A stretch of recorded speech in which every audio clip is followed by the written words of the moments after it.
Welcome to the First and Inches podcast, where every play counts and every take hits hard. Right. David is repping the dynasty that is the Kansas City Chiefs. George bleeds black and gold for Steeler Nation, and AP is still waiting on the Vikings to show up in February. We're breaking down the biggest stories in football, baseball, and anything in between. We're calling it like we see it, and no fan base is safe. Touchdown! This is the First and Inches podcast. Are you ready for some football? We're ready for some football, baby.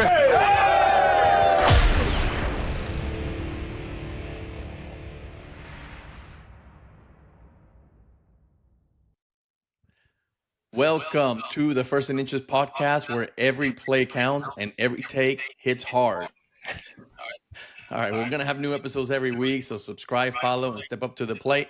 This is First and Inches podcast. Welcome, guys. This is podcast number 3. We got a lot to talk about. It seems like every week something big is happening. So what are we delving into first? So this week we're talking about the NBA Finals. Right now, the Thunder are down 0-1 against Indiana. What did everybody think about Game 1? Well, it was a definite surprise being in Oklahoma City, and the energy that the Thunder had a lot of time to game plan. It was a little disappointing, but it was an exciting finish. You know, it's interesting. I don't want to get too deep into – well, I guess we can. If you look at the home team that loses Game 1, 30% of the time, roughly, that team does not go on to win the championship. So I think a lot of us, like we said last week, Oklahoma City was favored. I think most of us said in 5 or 6 games is what we landed on. Odds are stacked against them. Now, that's not to say that it is a guarantee, but if you look at history and the momentum going into this, I'd have to say Game 2 is an absolute must-win right out of the gate. And that having that mentality with that young of a team and the energy that the Pacers are going to have, I don't know, man. I think this was a huge loss, huge loss. I'm starting to think this is the year of the Pacers, because how do they do this? This is what, the 4th time Hal has thrown up a prayer to win a game. Coming back from like 15, 17 down, whatever it was. This is ridiculous. I mean, how much longer are they going to keep doing this? So Jorge, you still got money to be made. They're 265 to 100. So you can make $265 on every 100 you bet to bet on the Pacers. Thunder are still favored at negative 330.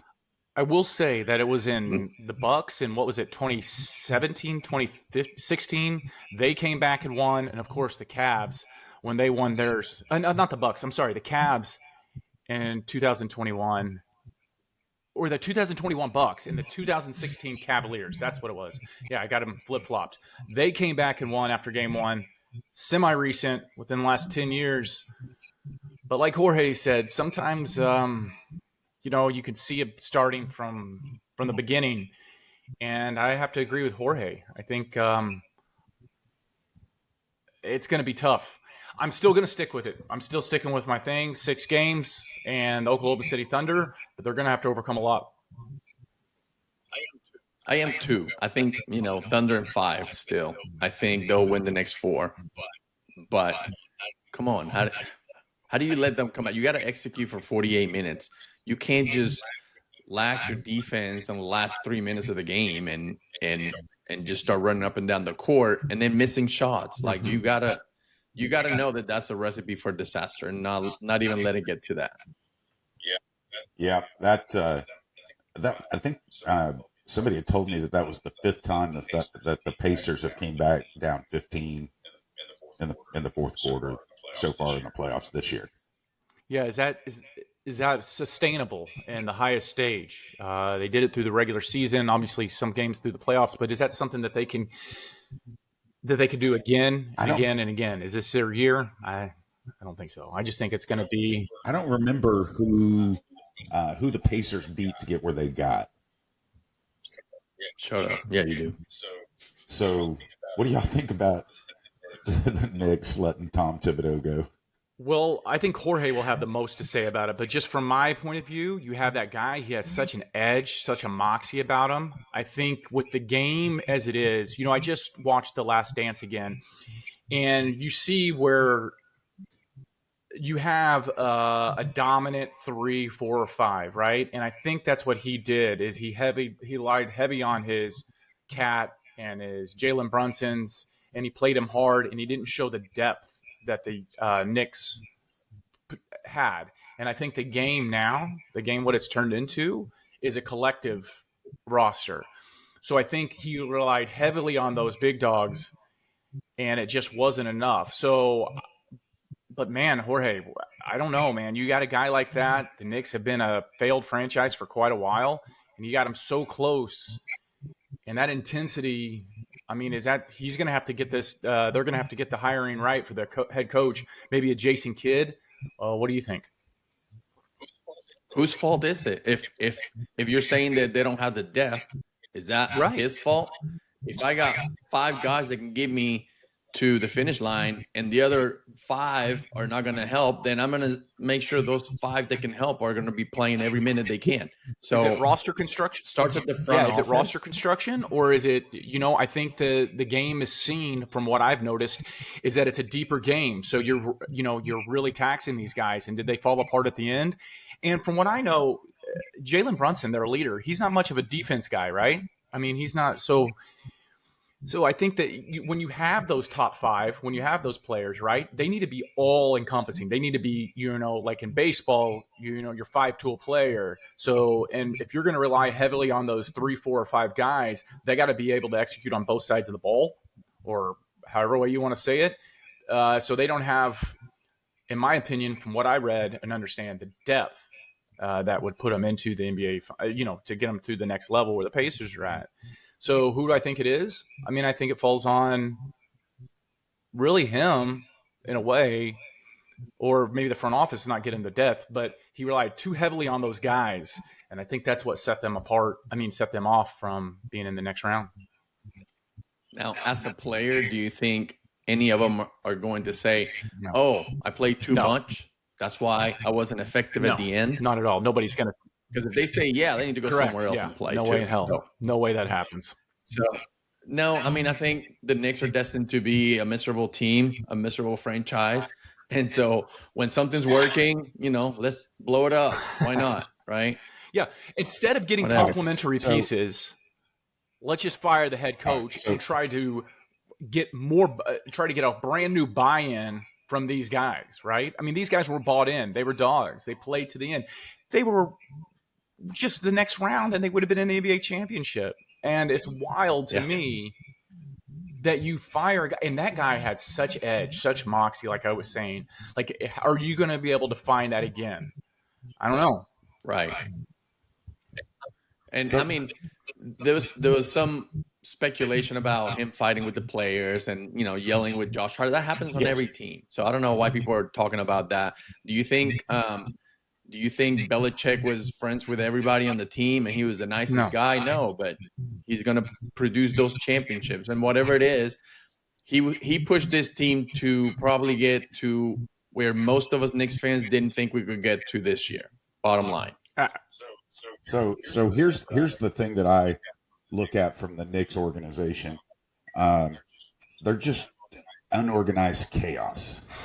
I've got a buddy of mine that's a big Knicks fan, and he's like, yeah, they had to get rid of him because he just doesn't substitute his players enough, and he plays them and wears them out. And then 20 seconds later, he's complaining because Brunson was on the bench whenever it got down to clutch time, and he couldn't get him in without calling a timeout. And it's like, well, you're complaining that he didn't substitute. Now you're complaining that he did. I think it's just an unhappy fan base. I think that the team is in utter chaos. I mean, you get teams like the Celtics, or you get teams like the Thunder or teams like San Antonio, they're just consistent, and there's like, okay, we're gonna have some ups, we're gonna have some downs, but we're not gonna blow up our team. But man, the Knicks, like I said, like you guys said, I mean, they were, a couple of not getting beat late to being in the NBA Finals right now, and So instead they send Thibodeau off, and they'll bring in uh, a another washed up head coach in the NBA. Hooks. so let me Go ahead. get this right.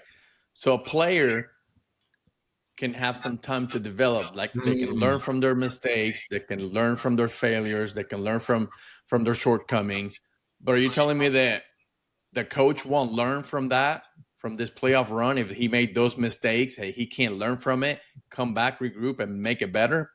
And we need to just blow it up and get a new coach? No, that makes no sense to me. But whatever. They've got it. You can't fire the team, but you could fire the coach. And maybe they were thinking, this wasn't good enough. We got to set a standard.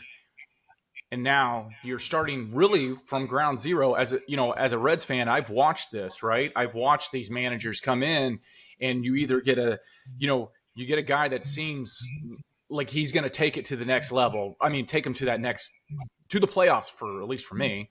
And then what happens is that you don't have the buy-in from the fans, from the players, and you're on an internal rebuild. You know what I mean? Not that external, like the players on the field. You're rebuilding internally. And, that's not. So before we transition real quick, Jorge, you got anybody in mind that you'd like to see?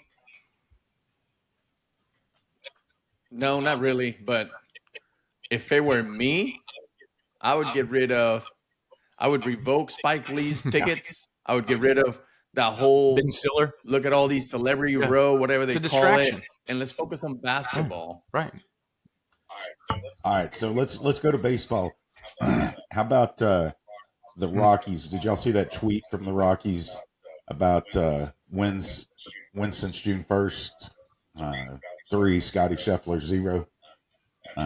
After people were posting that Scotty Scheffler had more wins than the Rockies did in the last month before. Yeah, that was crazy. So at 12-51 right now, the Rockies are 25 and a half games back, and have a negative run differential of 183. How's that possible? Well, it's a mixture, right? It's poor roster construction. I don't know what the hell they were thinking when they traded Nolan Arenado and got nothing in return. And then they turn around and sign Chris Bryant, who has been a complete failure, not on his problem, but he's got his back is busted, right?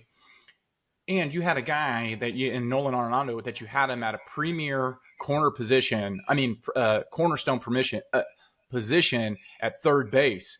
And then you in turn let him go again for nothing. And then you bring in a left fielder in Chris Bryant. So it's been a mixture of bad decisions and unfortunate circumstances because you're not building around Bryant.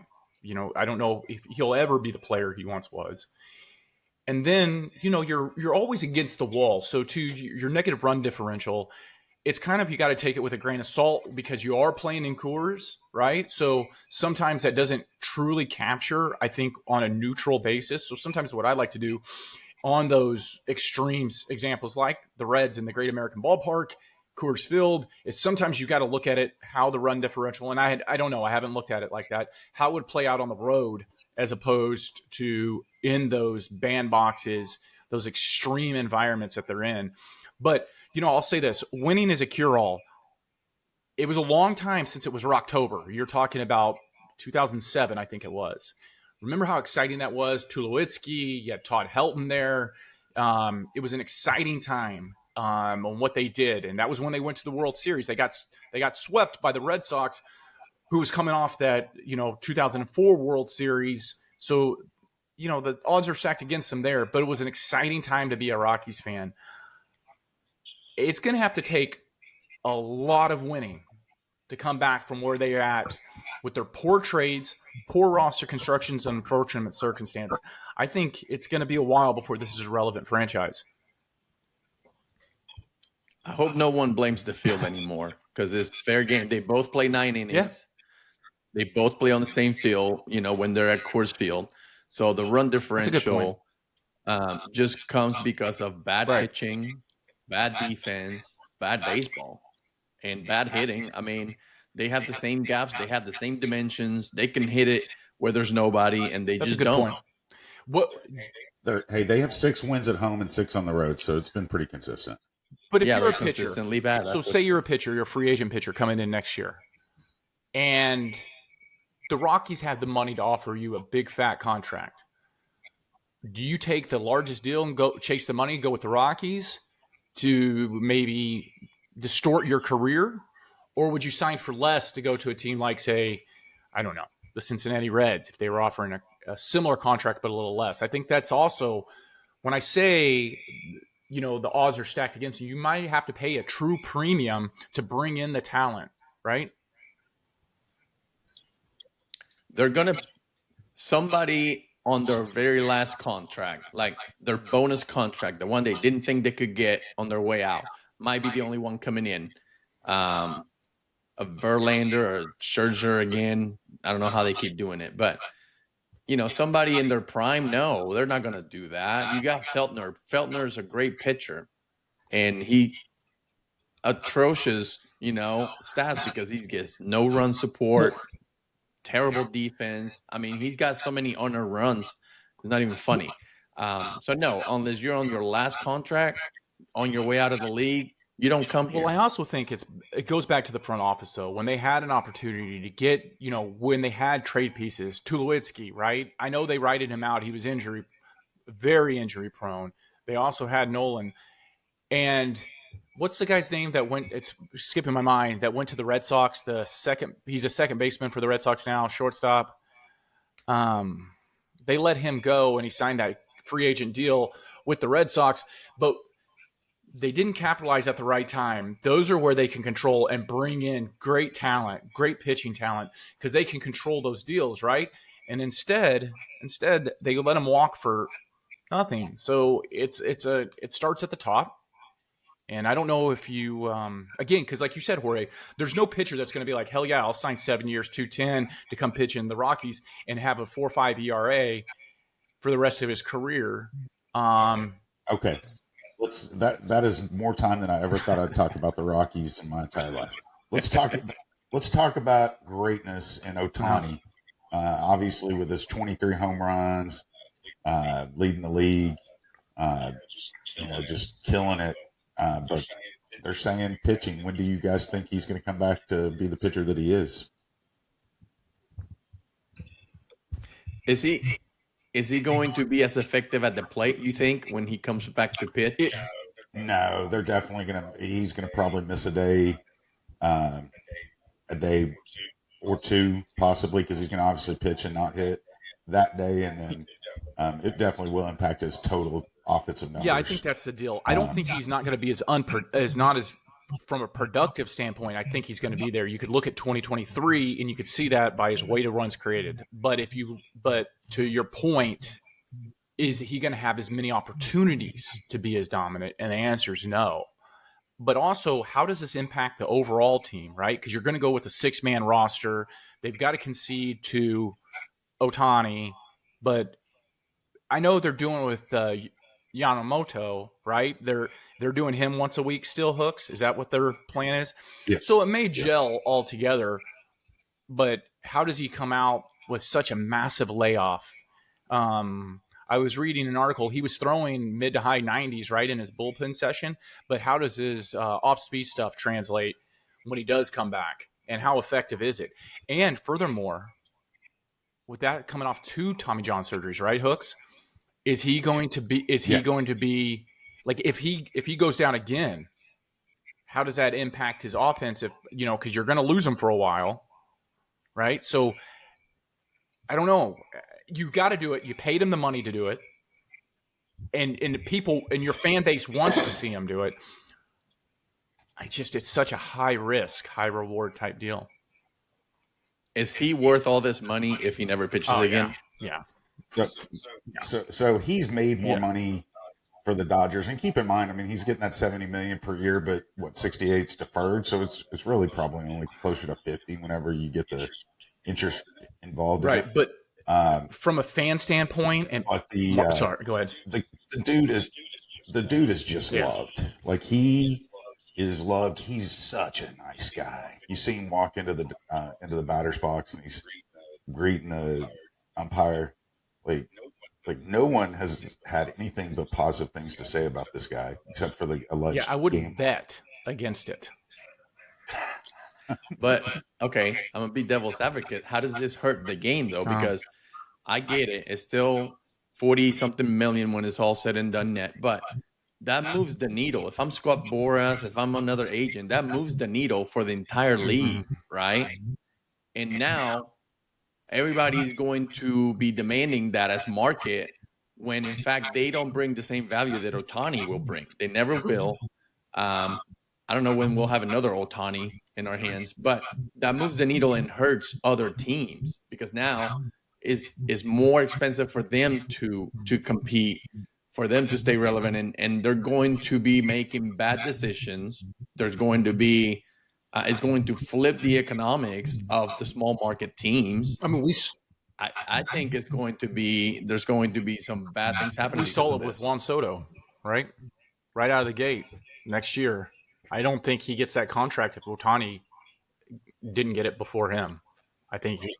I mean, Right. that's a. Yeah. I mean, I'm not saying that these guys, he's a generational talent. Soto is, but I don't think it's anywhere close to that stratosphere. I mean, we see it with we see it in quarterbacks. Kirk Cousins, I mean, he really started the quarterback, high pay, guarantee money.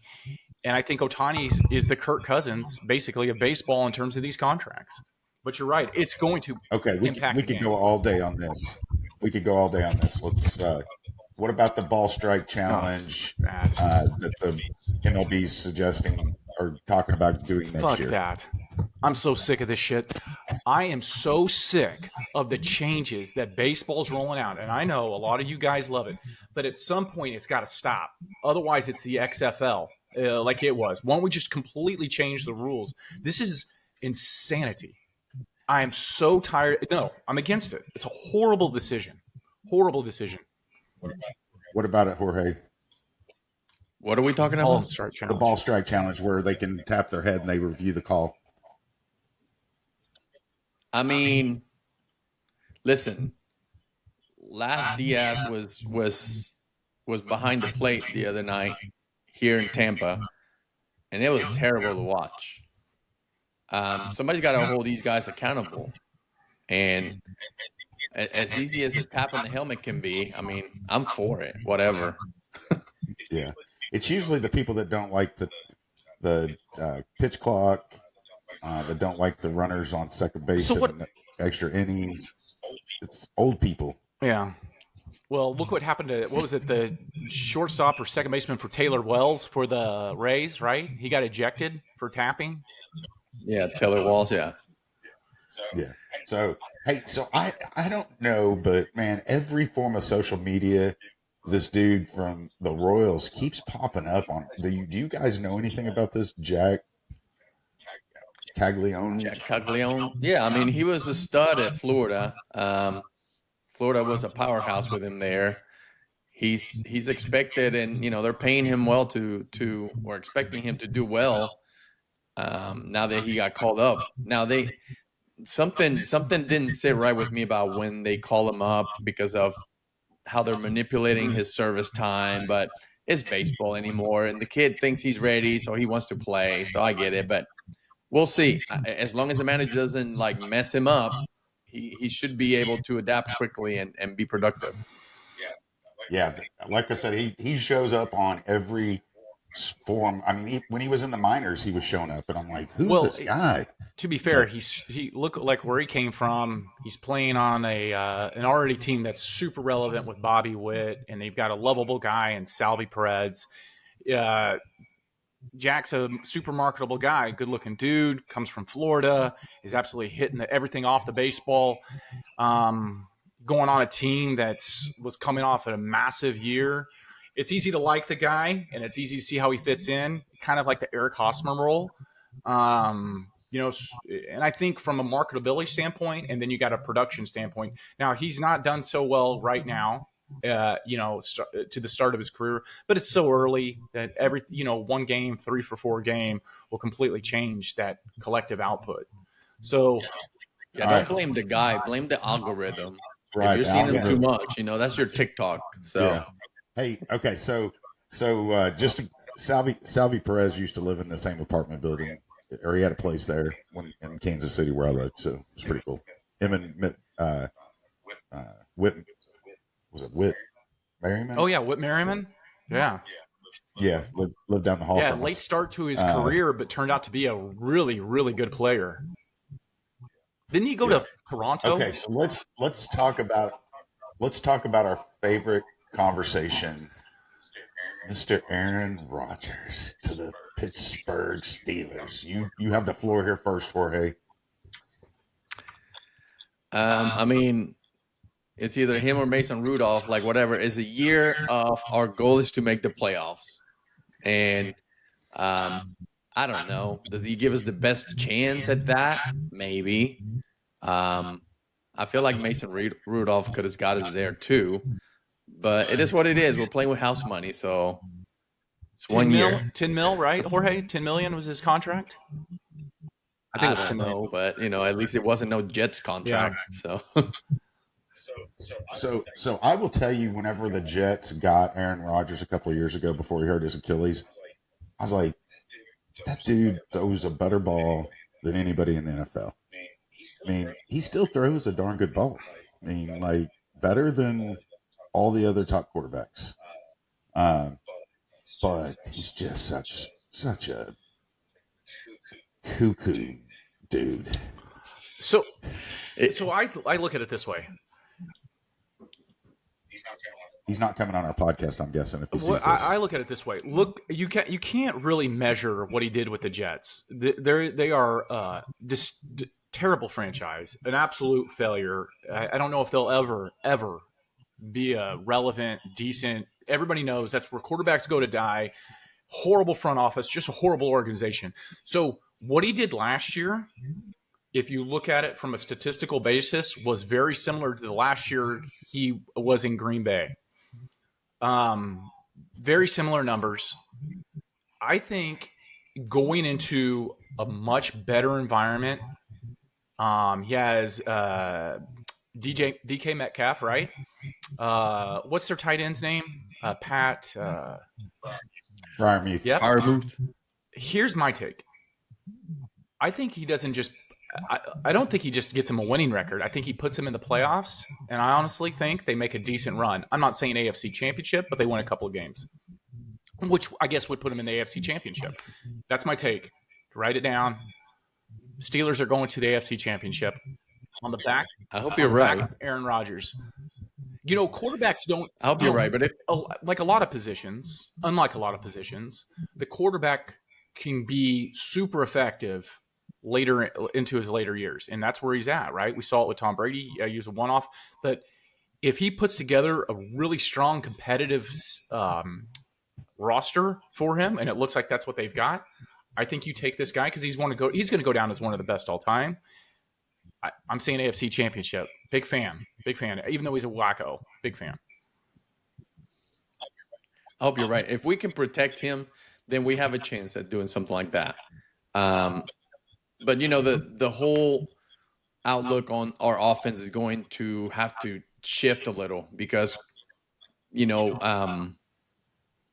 Wilson was his feet was just happy, and he's always looking to run first, kind of in my eyes. So he passes to the open guy, and if there's no open guy, he's looking to run, nothing else. He's not going down his down the line on receiver number 3 and 4.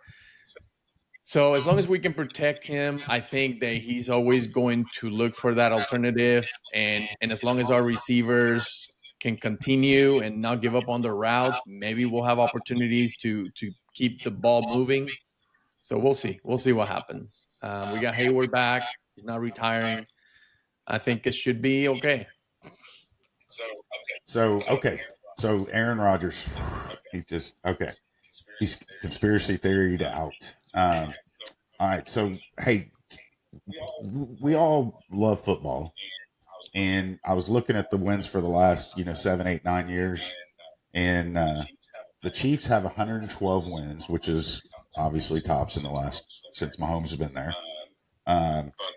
But the Steelers are actually fourth with 91 wins, and the Vikings are eighth with 88 wins.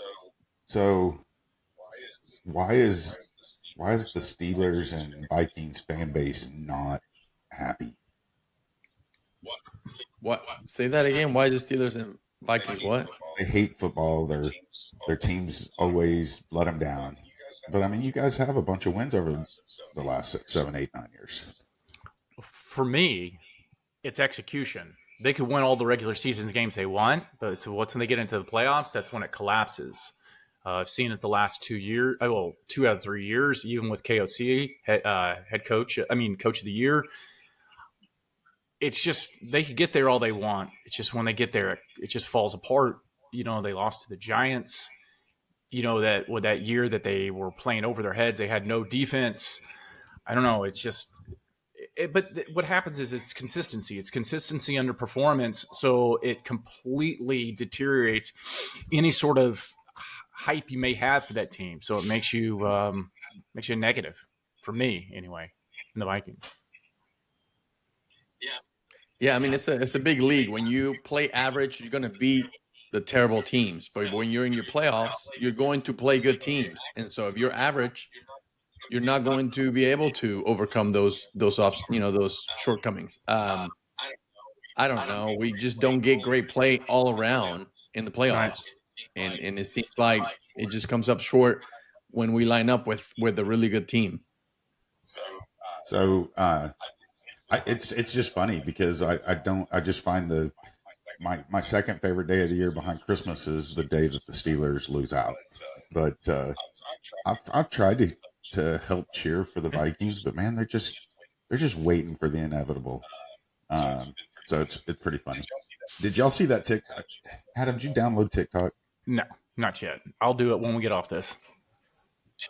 So there was a TikTok, and they were like, "Hey, if you could bring back any player to give them a second chance," and the dude's like, Aaron Hernandez.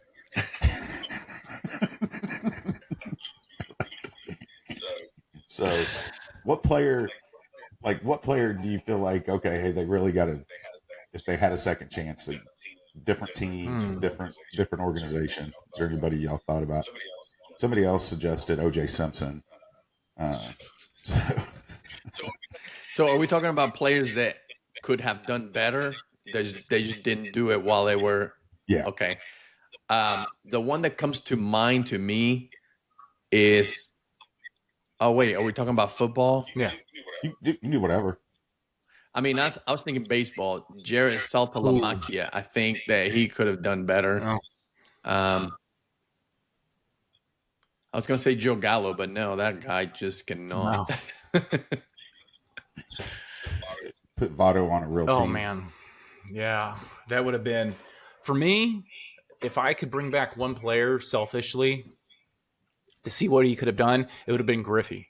To see how he would have on that back half of his career after he went to Cincinnati. I would have loved to see what he would have done. I mean, he's already regarded as one of the top baseball players of all time.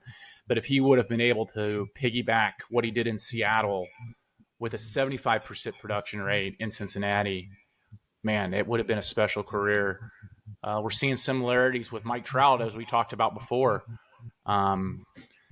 But I would have loved to seen him get a championship. When I watched The Last Dance again, and I watched what Michael Jordan did too with the game, the fan base, I know Griffey was doing that with baseball in the 90s.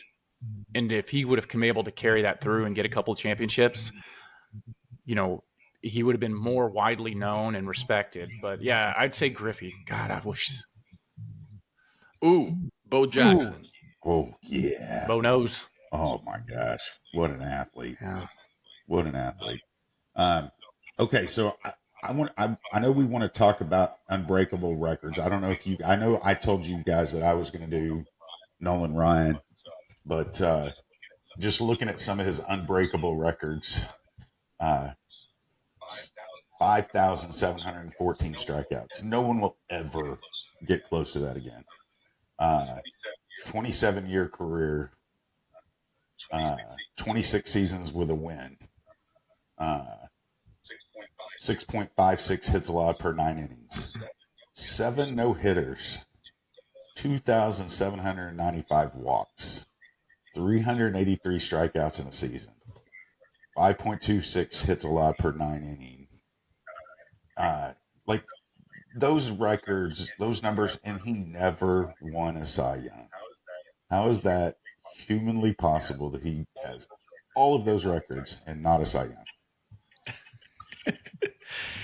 That's crazy. Do you remember? I don't know if I showed you when we were at Globe Life last month or 2 months ago. As you go down the escalators on the left side, the whole wall it has all the names of every player that Nolan Ryan struck out in his career. Do you remember seeing that? Yeah, that was a full mural. It was pretty funny. Yeah, I mean, I don't understand it. Was it not a popularity contest back then? Was it not about, or maybe it was let's let somebody else win this year kind of deal? I don't know how he doesn't have so many Cy Youngs, but Well, I think it was I think heavily back then it was so measured on wins, how they chose a player's level of value. You know, there was one year Bartolo Colon won the Cy Young because he had 21 wins, and his ERA I think was like low, like 3.20, 3.30. It was I just think how they valued what was important and wins were back then. I think that's why Nolan Ryan missed out. For me, the most unbreakable record, not to switch it, but it would be Emmitt Smith and the total rushing yards for a career for a running back. They're just what they've changed the game. It seems like maybe they're going back to that bell cow running back now, maybe a little bit, but it will never be the consistent like 30 carries a game every game. And the injury rate is so high. The shelf life, which we all know is like 4 or 5 years of relevancy for a running back. I just don't think that record will. No one's even going to get close. You're talking 18,355 total rushing yards. The next active running back is Derrick Henry, and I know he came off a hell of a year. 11,413 yards. That's where he's at, and he's not going to get another 7,000 yards. He's not going to be around that long. Yeah, and he's an albatross. Like he literally like is the exact opposite of what happened. Well, Ezekiel Elliott, when the Cowboys drafted him, I think that their intent was going to be an Emmitt Smith. His career rushing yards, 9,000 something. So he's halfway there, and he's not going to do it. I agree with those, but I think that most of these records that will never be broken is because the game has changed. So my record is Cy Youngs. Oh. But how does Clemens get to 7 Cy Youngs? I'm sure he had 7 dominating seasons, but so have other pitchers. But now in today's game, there's no way that any pitcher is going to be the dominant pitcher 7 times because of injuries, though, too, in their career, in their short career, because nobody's going to be playing for 20 years anymore. When Chapman retires, the consistency though of being healthy. That's not there in baseball anymore. We were just talking about Ohtani, and look what happened to Corbin Burns.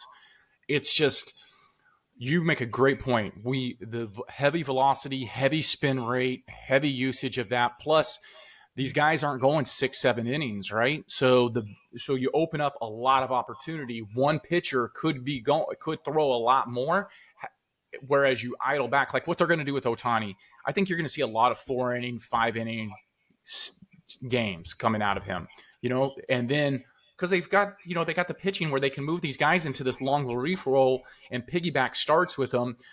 To Jorge's point, it's a great point. The game's changed so much. I don't even think that's it's not even possible for these guys to even accumulate that many Cy Youngs. Yeah, how long is Skeens going to go before something happens to his Yeah. career, whether it's injury, whatever? And then when you have these great athletes coming in into a team that is not performing, I mean, Skeens' ERA is Yeah. respectable, but his record's terrible because he gets no Right. support. So he can't have the impact necessary to be viewed as Cy Young worthy, regardless of how well, even if he was rookie of the year last year, he's still not Cy Young worthy in anybody's opinion right now. So that's my unbreakable Yep. record. I would agree with that. Nice. What about? Do you think anybody can beat Cy Young? I thought that's what you were bringing up. Can anybody beat Cy Young's win record? Oh, no. No. Again, it goes back to what I was saying, that these guys aren't going deep enough into games, and with the heavy reliance of your relief pitching, so much can change because it's taken out of your hands. So a guy that's going to go 5-6 innings with the with the lead, you're opening up to this hyper opportunity for the game to get skewed, because these guys are going one inning. You don't see multi-inning relievers much anymore. I know you're seeing the 3-batter rule, but still you're not seeing multi-innings. So that's just more opportunity for the game to change. I got one more record that won't be broken. Steve Carlton's 90 bucks. Yeah. That's great. That's great. So you don't think anybody's going to top that 511 wins by Cy Young? No. Well, no, I don't know if anybody will do that, but I don't think anybody will get 7 Cy Young awards. Yeah, no. Right. Like Roger And Clemens I don't did. even think who's the next guy's going to get 300 wins even? It's not going to happen. Nobody's going to. No, the game's reach and the 500. game will never go back to that. It will never go back to a workhorse starting pitcher. It can't. It can't. Yeah. All right. Well, you guys ready to wrap it up? Yeah. Let's go. Would you say? How are we going to end this thing from now on, Jorge? I don't know. Let's talk about some predictions. I know we picked our predictions for who would make the MLB playoffs last week. Why don't we just dive into who we think might make the Super Bowl this year? So I do remember just last week we talked about who was going to make the NBA Finals, and both of y'all said the Knicks. So that was last week. Yeah. We don't need to revisit that. I'm up one. That's that NFL, man. It's a little premature for that. Golly. So let's. So you picking Cleveland? Who wins the AFC? What division is the Steelers? They're AFC. I'm going to say, just to be contrarian, Ravens, Steelers, AFC Championship. Hooks. Sorry, bro. What do you got, Hooks? Well, I don't think you can not include the Chiefs if you're talking about playoff runs. Was it 7 straight AFC championships? So until somebody dethrones them, I don't think you can choose anybody else. And that's not me being a homer. That's me being you should bet on the norm. But Chiefs and Cowboys in the Super Bowl. Okay. I thought we were being serious here. Listen, I think this is it for the Chiefs dynasty, okay? They're not focused anymore. They're not as hungry. So the Bills take them over. No more AFC champions, blah, blah, blah. Is the time for the Buffalo Bills to make it to the Super Bowl.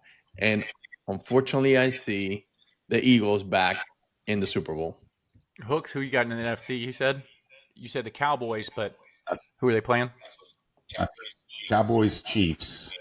And like I said, I don't know how you don't pick the Chiefs, except you want to just be a contrarian. They've been there, you know, in the AFC Championship 7 of the last 7 And I'll years.